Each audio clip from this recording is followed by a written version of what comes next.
Hi folks, hope you're doing well. Been meaning to lay down. He just had some toast. So yeah. For some reason today I just feel knackered. I just haven't had energy. I keep on planning to work out and I just haven't been able to. Well, it's the physically I'm able to, in the sense that the muscles aren't aching, but mentally, whether it's mentally or also physically, not able to, from the point of view of being knackered, feeling completely knackered and tired all day today.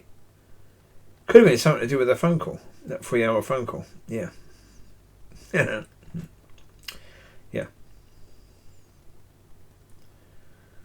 Yeah.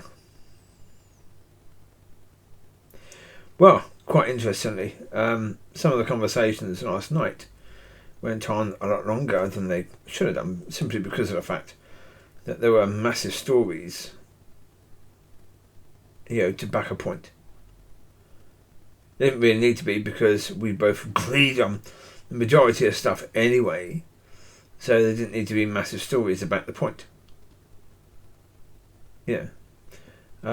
One of the stories is quite interesting though, because I remember going to the same thing myself. Peter was saying that there was big signs up saying, kettles, £2. This is back in the 90s.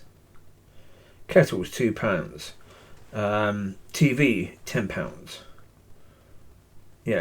Etc., etc. All these things, all these electrical goods that you can get dirt cheap prices. It's been held in a town hall, or in a hall, not a town hall, but in a little hall. And I've been to one, so I knew what he was talking about. But he was talking about the fact that, then the con is, they say for the first 3 people that raise their hands, they're going to get a free gift. So everyone puts their hand up, thinking, "Oh, free gift, yeah." And then they get a lamp each. And then the idea is to say, right, who's going to give me £10 for whatever's in this box? And it's a massive box. Could hold a TV. It could hold a washing machine. It's a big box. And so you put £10 up. They take you £10. And it's some crap saucepans, crap ones that are about £3. That's the con. Peter was saying about it, talking about the fact of we fall for stuff like that, for that once in a lifetime deal. Other people couldn't believe it could be true, but it might just be, and we can't miss it. That thing. I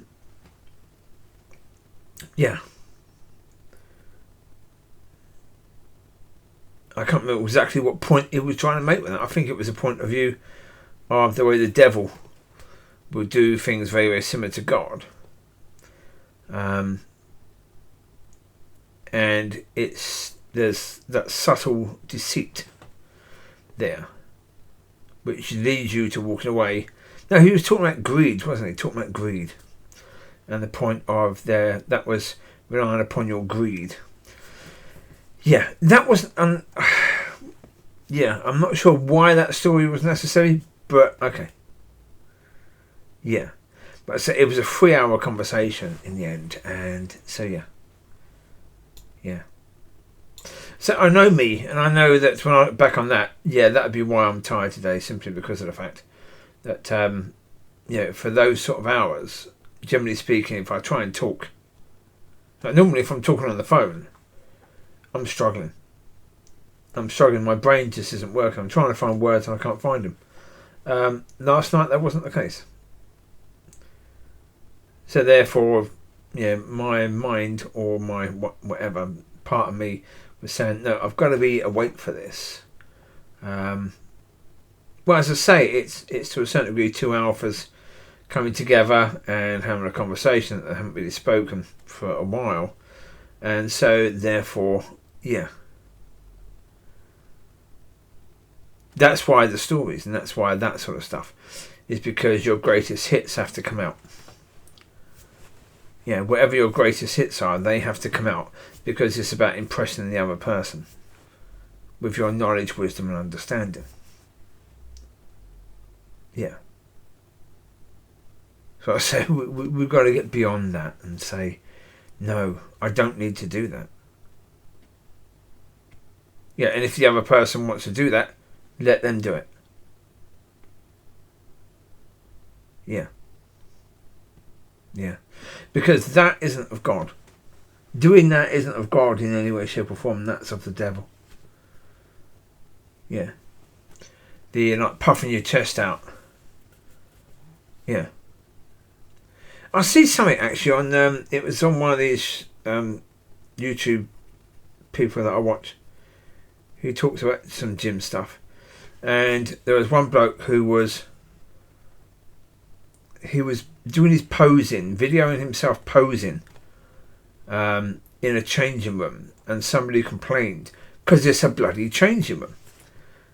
And yeah, some people think that that's okay to do that, but that's what that sort of conversation is like. You know, you're sort of flexing your muscles, saying, "Look, look at how big and strong and I am," and it's like, yeah.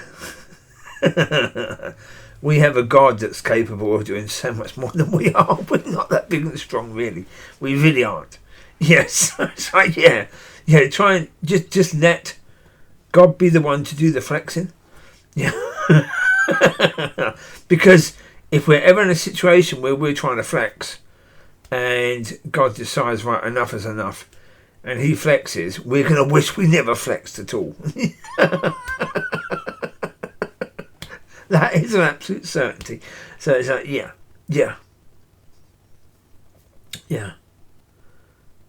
And, also, I said earlier about the fact of, about where the Son points to the Father, the Spirit points to the Son, and the church's job is to point to the Spirit. That's not necessarily true. The point I was making is, and I've tried to make it many, many times, but it's about the fact that it's simply a point. Look at the church and how the church is, and the evidence is there's not a tremendous amount of fruit.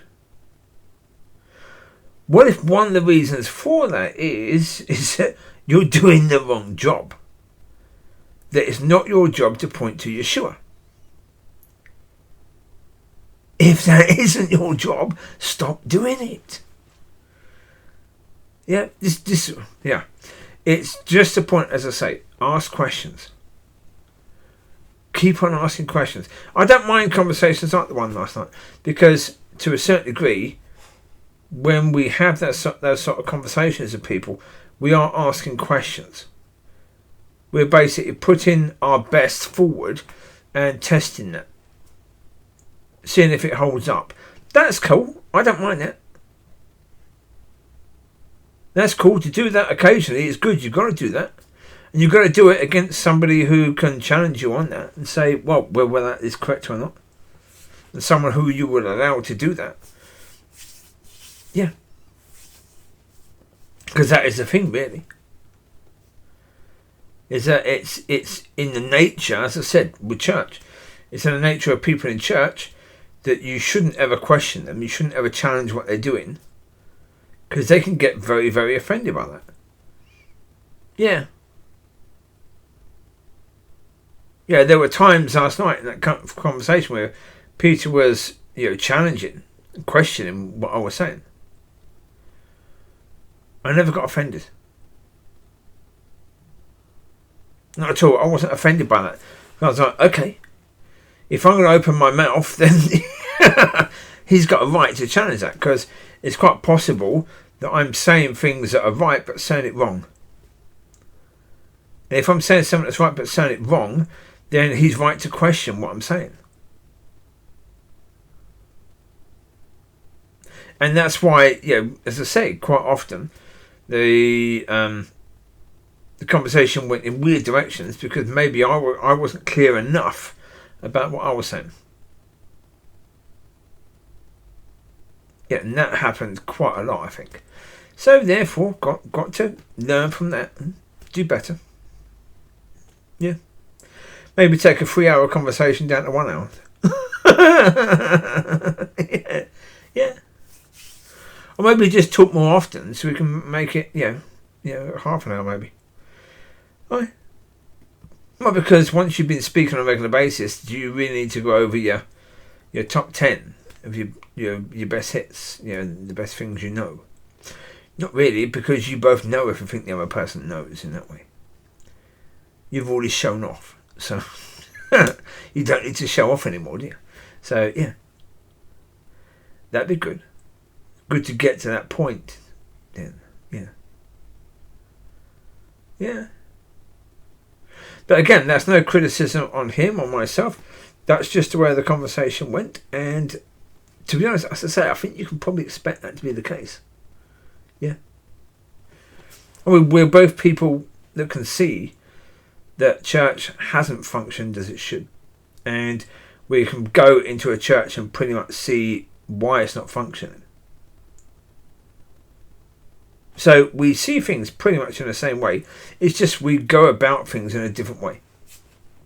We come from a different point of view, I suppose. Which can then make it more difficult to understand that we see things in the same way. In a lot of areas. Not every area, but a lot of areas. So yeah. So there you go. You take care, God bless. I'll speak to you soon. Have a good one. And let's keep on learning. Be a blessing, be blessed. And have a fantastic week.